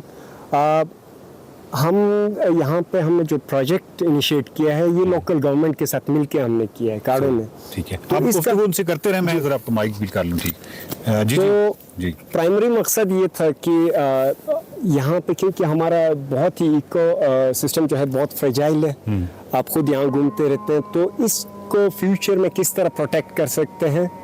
और इसको प्रोटेक्ट करने के लिए फिर कार्डो ने सोचा कि हम कोशिश करेंगे कि सिंगल यूज प्लास्टिक को एटलीस्ट हम मिनिमाइज करें, खत्म अगर नहीं कर सकते। तो इसके अंदर काफ़ी हमें चैलेंजेस ज़रूर हैं, लेकिन अपने कैपेसिटी में हमने रह के काफ़ी इम्पैक्ट क्रिएट कर चुके हैं। डेफिनेटली सबसे बड़ा इम्पैक्ट ये है कि पूरे हुंजा के अंदर आपको लोगों के अंदर जो अवेयरनेस का लेवल है वो कंपैरेटिवली बहुत ज़्यादा आपको मिलेगा। और उसमें हमने पिछले 2 सालों में मुसलसल गांव लेवल पे लोकल कम्युनिटीज़ को, स्कूल्स के अंदर स्टूडेंट्स को, बिजनेस कम्युनिटीज़ को इंगेज किया है कैंपेन्स के अंदर, जिसमें हमने उनसे न सिर्फ क्लीनलीनेस ड्राइव के हवाले से काम किया, जो मतलब यहाँ पे एक तो फॉर्चुनेटली भी और अनफॉर्चुनेटली भी टूरिज्म का फ्लो बहुत ज़्यादा है, लेकिन एक हमें जो चैलेंज फेस करना होता है करना पड़ता है वो ये है कि लिटरिंग बहुत ज़्यादा होती है। तो हम हर गांव में हमने क्लीनलीनेस ड्राइव कमेटी के साथ मिल के चलाएँ, जिसमें हम जो ड्यूरिंग द सीज़न जो लिटरिंग होती है उसको हम साफ़ करते हैं। तो फिर उसके अंदर हम सेशंस रखते हैं प्लास्टिक के हार्मफुल इम्पैक्ट्स के हवाले से, और इसको प्रोटेक्ट किस तरह करना है, अल्टरनेटिव्स किस तरह यूज़ करना है, इस हवाले से हमने काफ़ी काम किया। तो पिछले 2 सालों में तकरीबन हमने मोर देन 8000 जो क्लॉथ बैग्स अपने 8 सेंटर्स में बनवा के थ्रू आउट हुंजा के मुख्तलिफ गाँव में, स्कूल्स में और बिजनेस कमिटीज़ को फ्री ऑफ कॉस्ट। अच्छा, उसमें जो बैग्स हैं वो 2 तरह की है ना? हमारा जो ये एक सेगमेंट है अल्टरनेट का, इसके अंदर हमने काफ़ी PWDs हम उनको कहते हैं, पर्सन्स विद डिसेबिलिटीज़ हैं, या आप उनको कहें डिफरेंटली एबल पर्सन्स हैं। बिल्कुल डिफरेंटली एबल पर्सन्स को हमने इंगेज किया, स्पेशली ख़वातीन को जिनको मतलब बहुत ही सिंपल टेक्निक है स्टिचिंग का, जो आराम से स्टिच कर सकती हैं, तो वो हमें थैले बना के कॉटन के हमें दे देती हैं। फिर by the end of the month हम उनको एक वेजेस भी देते हैं। ये अदर देन शर्मा सेंटर है, ये अदर देन शर्मा सेंटर है, और शायद ये बहुत ही अनोखी कहानी है जो कि शर्मा सेंटर की है, और ये हुंजा ही कर सकता है कि अब अपने यहाँ डिफरेंटली एबल उन खुसूसी अफराद को भी मुआशी तौर पर अपने कदमों पर खड़ा कर दे। जी सर। तो आपने बिल्कुल सही पॉइंट आउट किया। जो शर्मा सेंटर में हमारे पास मेल PWDs हैं, जबकि हमने इस कैंपेन के अंदर या इस प्रोजेक्ट के अंदर ख़वातीन को इंगेज किया। तो सो फार काफ़ी हम सक्सेसफुल रहे। चैलेंजेस तो काफ़ी हैं, क्योंकि यहाँ पे कोई रूल्स एंड रेगुलेशंस कानूनी तौर पे डिवाइस नहीं हुए हैं, लेकिन हम अपने तौर पे कोशिश करते हैं कि कम्युनिटी को सेंसिटाइज करें। हुंजा को आप एग्जाम्पल बना के और ताकि वो उसको रेप्लिकेट किया जा सके, और काफ़ी हद तक हुंजा एग्जाम्पल ऑलरेडी है, मतलब एक सेंसिटाइजेशन तो है, लेकिन फिर भी जब तक ये मुकम्मल प्लास्टिक फ्री नहीं होता तो मेरा ख्याल है कि आपकी मंजिल तो वही होगी। बहुत बहुत शुक्रिया मिर्ज़ा साहब। और है ना, मैं आपको एक बात बताता जाऊं कि यहाँ पे जब मिर्ज़ा साहब चैलेंजेस की बात कर रहे थे ना, तो उसमें एक बहुत बड़ा चैलेंज प्लास्टिक फ्री होने से, यानी जब आपने सोचा है कि हुंजा को आपने प्लास्टिक फ्री करना है, तो उसमें सबसे बड़ा चैलेंज खुद टूरिस्ट्स हैं, क्योंकि अब जो टूरिस्ट वहाँ से निकला है उसकी गाड़ी के अंदर रैपर्स हैं, उसकी गाड़ी के अंदर मुख्तलिफ खाने की ऐसी अशिया हैं, बॉटल्स हैं, वो तमाम चीज़ें वो पीछे से कैरी करके वो तो है और उसने कहीं इधर ही फेंकनी है। तो प्रॉब्लम ये है कि सबसे बड़ा प्रॉब्लम जो प्लास्टिक यहाँ पे एंटर हो रहा है उसको कैसे रोका जाए, ये एक बहुत बड़ा सवालिया निशान है। यहाँ पे लोकल पॉपुलेशन को तो मुतबादिल पे लगाया जा सकता है, लेकिन उनको कैसे लगाया जाएगा, तो ये इस तरह के चैलेंजेस हैं, इसमें कोई शक नहीं है। बट इवन देन कार्डो का जो अभी तक का काम है और इवन गिलगित की जो एनवायरमेंटल प्रोटेक्शन एजेंसी उनका काम है वो बहुत अप्रिशिएटेबल है और रेप्लिकेटेबल है। यानी हम अपने हाँ वहाँ पे ये इसको कर सकते हैं, इनसे सीख सकते हैं और वहाँ पे भी ये काम किया जा सकता है ताकि ये जो प्लास्टिक से हमारी निजात हो। और यही हमारा सफ़र करने का एक्चुअली मकसद बाईसाइकिल पे वो सारी सोहबत, वो तमाम चीज़ें ये थी कि वो सोहबत, वो एडवेंचर, वो तमाम चीज़ें आपको दिखा के आपका फोकस, आपकी तवज्जो हासिल की जाए। ज़रा म्यूज़िक भी लगा के पीछे जो कहते हैं ना ड्रम्स वगैरह का सस्पेंस वाला, ये तमाम चीज़ें करके आपकी फोकस को, आपकी तवज्जो को किया जाए और उस तवज्जो का जो कूंदा है मुख्तसर सा, उसके अंदर हम ये बात आपको किस तरीके से कन्वे कर सकें कि प्लास्टिक एक बहुत बड़ा जहर है पूरी हयात के लिए और इस खूबसूरत अर्थ के लिए। तो खुदा के लिए आप अपनी ज़ाती ज़िंदगी की हद तक इस प्लास्टिक को बिल्कुल करीब भी ना आने दें। और बाकी अली और हिना, यहाँ पे बहुत ही अच्छा इस वक्त मौसम है, आटम है, आटम अब गुजर रहा है एक्चुअली, और बहुत ही ज़बरदस्त किस्म का हुंजा, तो मतलब 12 महीने का हर मौसम यहाँ पे बहुत ही ज़बरदस्त है। मिर्ज़ा साहब आपका बहुत शुक्रिया। थैंक यू वकार भाई, thank you very much, thank you Waqar भाई, आपका भी बहुत शुक्रिया और कॉन्ग्रेचुलेशंस, आपने अपना मिशन पूरा किया है और साइकिल पर ये सफ़र तमाम हुआ है, जिसके बाद हम चाहेंगे कि कुछ ना कुछ अफाका ज़रूर हुआ हो। आप लोग ये देख रहे हैं कि हमारे जो पहाड़ी इलाका जात हैं काफ़ी खूबसूरत हैं, लेकिन उनकी खूबसूरती गहनाई हुई है इन प्लास्टिक बैग्स की वजह से। तो इसका जिम्मेदार ज़्यादातर जो मकामी अफराद भी हैं वो उन टूरिस्ट को ठहरा रहे हैं जो देखने आते हैं। तो प्लीज़ जब वहाँ जाइए तो कोशिश कीजिए कि आप वहाँ पर कुछ ऐसा सामान छोड़कर ना आए जो सदियों तक वहीं पर पड़ा रहे। हम ब्रेक पर जाएंगे। Welcome back to Expresso. जरा क्रिकेट की बात कर लेते हैं। तो पाकिस्तान और जनूबी अफ्रीका के दरमियान 3 मैचों पर मुश्तमिल T20 सीरीज का पहला मैच आज डर्बन में खेला जाएगा। जिम्बाब्वे में फतह के बाद ग्रीन शर्ट्स प्रोटीज को भी उसके मैदानों पर महदूद ओवर्स की सीरीज में मात देने को बेताब है और कौमी क्रिकेट टीम ने सीरीज की तैयारी के लिए गुज़िश्ता रोज डर्बन में प्रैक्टिस सेशन में हिस्सा लिया और खिलाड़ियों ने कोचेस की ज़ेरे निगरानी बैटिंग, बॉलिंग, फील्डिंग की भरपूर मशकें की। खिलाड़ी प्रैक्टिस सेशन के दौरान सीरीज में कामयाबी के लिए पुरज़्म भी नजर आए। ग्रीन शर्ट्स को इस सीरीज के लिए अपने नुमाया खिलाड़ियों का साथ मैसर होगा, ताहम जनूबी अफ्रीका के कप्तान समेत अहम प्लेयर्स इस सीरीज में गैर हाजिर रहेंगे। कौमी क्रिकेट टीम के कप्तान मोहम्मद रिजवान का यह कहना है कि जनूबी अफ्रीका से सीरीज के लिए सख्त मेहनत कर रहे हैं। सीरीज अहमियत की हामिल है, तमाम खिलाड़ियों से उम्दा खेल की उम्मीद है। मोहम्मद रिजवान की गुफ्तगू आपने सुनी, लेकिन कुछ चीज़ें वाज़ेह रहें कि पाकिस्तानी टीम ऑस्ट्रेलिया और जिम्बाब्वे के खिलाफ खेलते हुए यहाँ पहुंची है और सलमान आगा की जगह दोबारा क़यादत मोहम्मद रिजवान को दी जा रही है, उन्हें सौंपी जा रही है। पाकिस्तान ने जनूबी अफ्रीका में आखिरी T20 सीरीज बाबर आजम की कप्तानी में 2021 में 3-1 से जीती थी और सीरीज का पहला मैच आज रात 9 बजे डर्बन में खेला जाएगा। सीरीज का दूसरा T20 मैच 13 दिसंबर को सेंचुरियन में होगा, जबकि तीसरा और आखिरी मैच 14 दिसंबर को जोहानिसबर्ग में खेला जाएगा। इस पर बात करने के लिए हमारे साथ मौजूद हैं स्पोर्ट्स के तजज़ियाकार सलीम खालिक साहब। सलीम साहब, कैसे हैं आप? मैं बिल्कुल ठीक। रिजवान ने देखें मेंटली प्रिपेयर कर दिया आपको कि पिचेस जो हैं डिफरेंट होंगी, यहाँ पे ये होगा, बिल्कुल तैयार कर रहे हैं।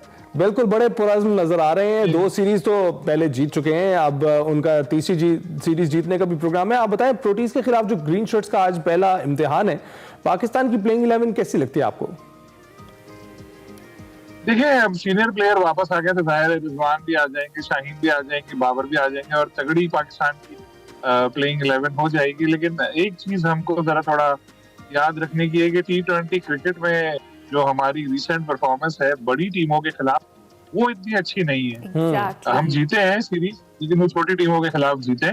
तो अब जो एक बड़ी इंपॉर्टेंट सीरीज है, कंडीशंस मुश्किल है और टीम भी मुश्किल है, तो ये एक इम्तिहान होगा पाकिस्तानी प्लेयर्स का। लेकिन खास तौर पर एक चीज का ख्याल रखना पड़ेगा इनको, ये जदीद क्रिकेट खेलना पड़ेगी। वही दिफाई फॉल में चले गए तो मुश्किल का सामना करना पड़ेगा। जो ऑन पेपर हमारी टीम नजर आती है बहुत स्ट्रांग लग रही है। और हमेशा की तरह लकीली आप देखें पिछले कुछ सालों से यही चल रहा है कि जब कोई पाकिस्तान की बड़ी सीरीज आती है तो हरीफ टीम के कई प्लेयर जो है अचानक किसी न किसी वजह से बाहर हो जाते हैं। इसे लक कह लें हम अपने बॉयज की। अभी भी ऐसा ही है। साउथ अफ्रीका की टीम में कल ही टेस्ट खत्म हुआ है श्रीलंका के खिलाफ, तो कई उनके ऐसे ऑल फॉर्मेट प्लेयर्स जो हैं वो इस सीरीज में हिस्सा नहीं लेंगे। तो अच्छा मौका है पाकिस्तान के, सीरीज नहीं बल्कि शायद इब्तिदाई मैच में ना हो। ठीक है। तो सलीम अच्छा भाई मौका है साहब, जिस तरह से आपने जिक्र किया बाबर आजम और शाहीन शाह अफरीदी की जो T20 स्क्वाड में वापसी हुई है, तो फिर आज क्या वो मैच खेलेंगे या फिर एक बार फिर से जो हमारे यंग प्लेयर्स हैं उनको ही आजमाया जाएगा?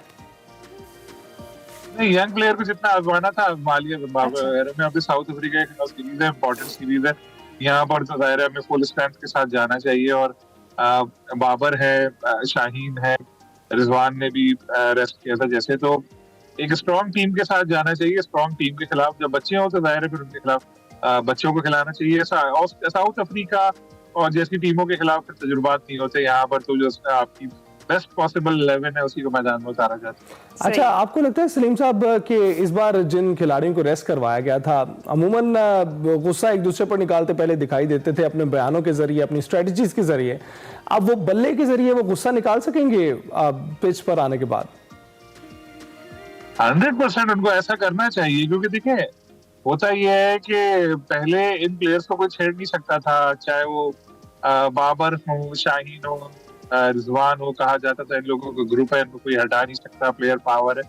लेकिन पीसीबी ने फिर इनको बिठाया, रेस्ट दिया, इनको एहसास दिलाया कि जी कोई भी नागुज़ीर नहीं है, क्रिकेट में रिप्लेसमेंट सबकी मौजूद है, ज्यादा हारेंगे कोई बात नहीं। तो इसके बाद फिर इनको मौका मिला है, तो अब इनको परफॉर्म करके दिखाना है कि जी हम अभी भी टीम के लिए बड़े इम्पोर्टेंट हैं और हम अच्छा परफॉर्म कर सकते हैं।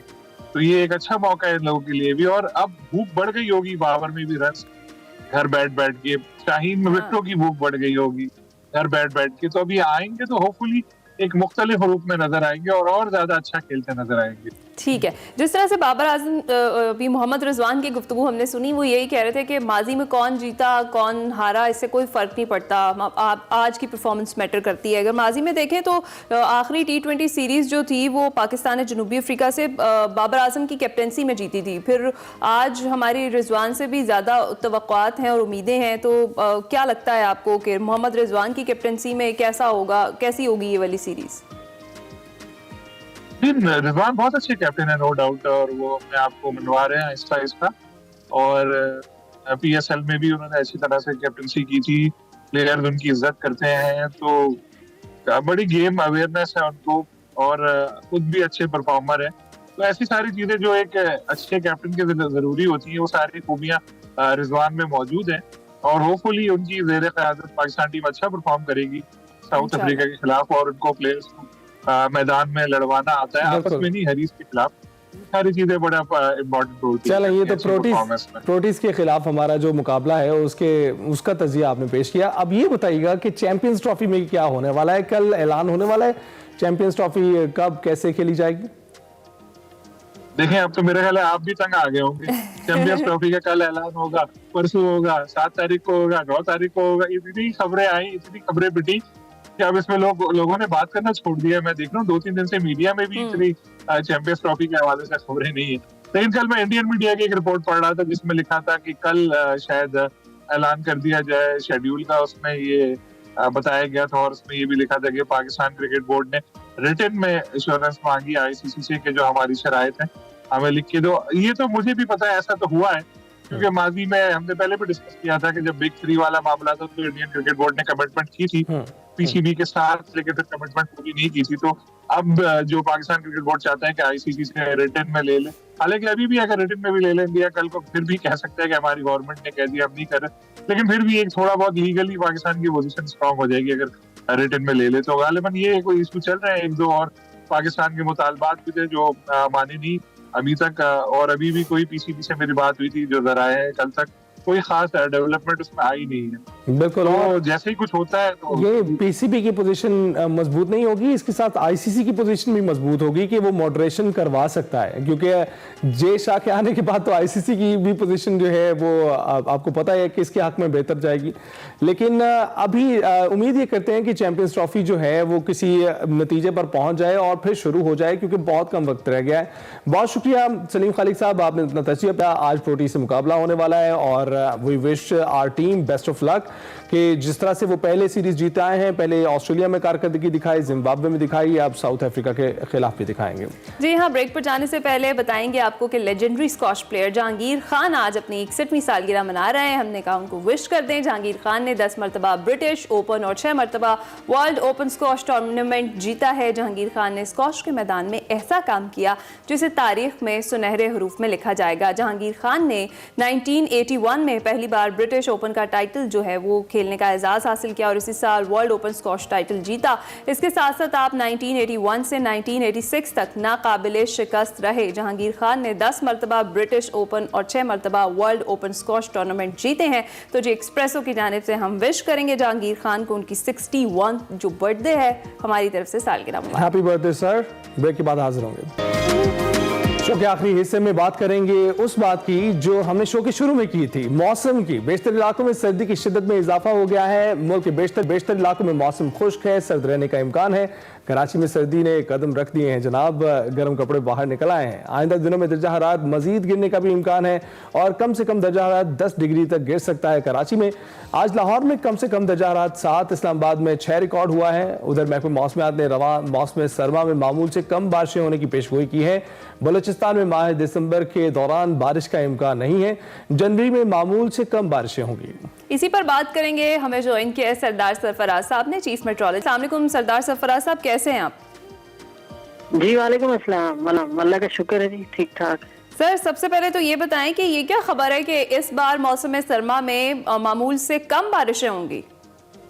जी जी बिल्कुल ऐसे ही है, प्रिडिक्शन के मुताबिक और जितने भी पीएमडी के भी और दूसरे ग्लोबल मॉडल्स हैं सबकी असेसमेंट यही है कि इस दफा मामूल से कम बारिशें हैं।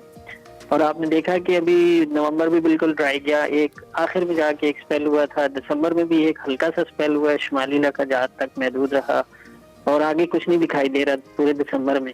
अच्छा, तो जनवरी में है? जनवरी का अभी कुछ कह नहीं सकते, हो सकता है एक आध या 2 स्पेल ही हो, लेकिन ओवरऑल जो है एवरेज से या मामूल से कम ही बारिशें हैं। ये मत कहें कि हम ड्राई जो सर्दी है वो एंजॉय करने वाले हैं और बारिश बिल्कुल नहीं होनी है इन सर्दियों में।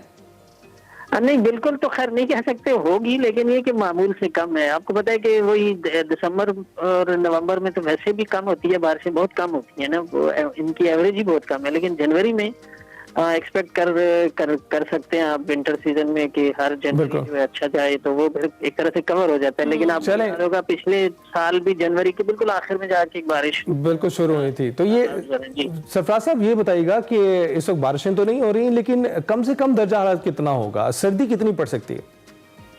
सर्दी की शिद्दत में तो खैर इजाफा, अभी देखें कोल्ड एयर जो आई हुई है ना पिछले 2-3 दिन से, उसमें इजाफा हो गया खासी, मतलब पूरे नॉर्थ से लेकर साउथ तक सभी जगहों पर टेम्परेचर खासे गिर गए। इवन कराची में भी 11 पे आ चुका है टेम्परेचर, और कुछ मज़ाफ़ाती इलाकों में तो 10 या उससे भी कम पे भी चला गया है। और ये बरकरार रहेगी अगले मेरे ख्याल में 1 आध हफ्ते तक इसी शिद्दत के साथ, और 1-2 डिग्री टेम्परेचर और गिर जाएंगे। जैसे इस्लामाबाद का टेम्परेचर माइनस में चला गया है, और इसी तरह से केपी के बेशतर इलाकों में, शुमाली इलाका जाते हैं जो कलाम वलाम, वहाँ तो -7 -8 और गिरेगा। और कितनी तवील होंगी जो सर्दियां इस बार सरदार सरफराज साहब? देखिए सर्दियों का दुरानिया तो अब पाकिस्तान के असल में मुख्तलिफ एरियाज के भी मुख्तलिफ होता है ना। शुमाली इलाका जाते हैं वहाँ तो आपको पता है कि फरवरी के एंड तक चलती है सर्दी, और इवन मार्च के पहले हफ्ते तक भी जो केपी के शुमाली इलाके हैं और इसी तरह से गिलगित बिल्तिस्तान कश्मीर के इलाके, वहाँ तो फरवरी के एंड तक डेफिनेटली चलेगी। और नीचे जो है सदरन पंजाब हो गया या सिंध हो गया या बलूचिस्तान के जो सदरन इलाके हैं, यहाँ पर तो अमूमन जनवरी के एंड तक उसकी शिद्दत रहती है और उसके बाद फिर उसमें कमी आ जाती है। बहुत शुक्रिया सरदार सरफराज साहब, आपने इस वक्त हमें पूरे मौसम के हवाले से पूरी एक तजिया पहले से पेश कर दिया है। जो अगले 2 महीनों की तैयारी आपने कैसे करनी है उसके हवाले से बता दिया है, और सरदार सरफराज ने तो बता ही दिया है, आप अपनी तैयारी जरूर कर लीजिएगा। ये सिर्फ गर्म कपड़ों की बात नहीं है, गर्म पानी की बात नहीं है, आपके इर्द गिर्द के माहौल में बहुत सर्दी होने वाली है, तो कोशिएगा आप खास तौर पर छोटे बच्चों को महफूज रखें इस टाइम पर। भीगा दिसंबर इस बार आप नहीं देख सकेंगे, अभी तक तो यही बताया जा रहा है, लेकिन देखते हैं कि जनवरी में भी बारिश होती है या नहीं होती। प्रेडिक्शन कुछ और होती है, लेकिन अल्लाह के जो काम है वो ही होते हैं। इसके साथ ही हमें दीजिए इजाजत, अपना ख्याल रखिएगा, फीडबैक जरूर दीजिएगा। अल्लाह हाफिज। अल्लाह हाफिज।